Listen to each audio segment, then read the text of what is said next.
जय हिंद। सत्य परेशान हो सकता है, पराजित नहीं होगा।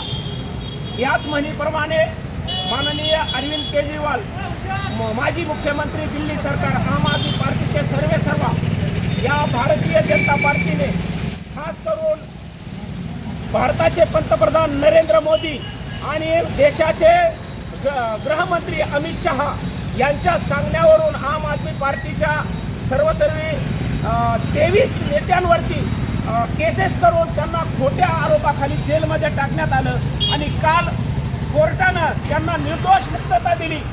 या मुक्ततेला दिल्यामुळे खरं तर सत्य परेशान होऊ शकतं, पण पराजित होणार नाही।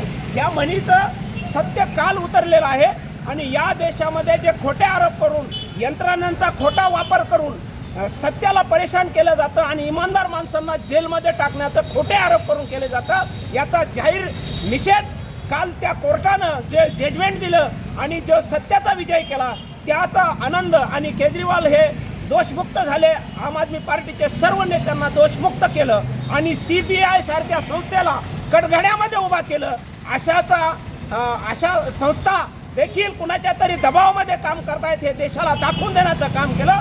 म्हणून केजरीवाल यांच्या जे सुटका झाली, निर्दोष सुटका झाली, त्याचा आनंद म्हणून आम्ही आज या बीड शहरामध्ये फटाके वाजवून आणि चहापाणी करून आनंद उत्सव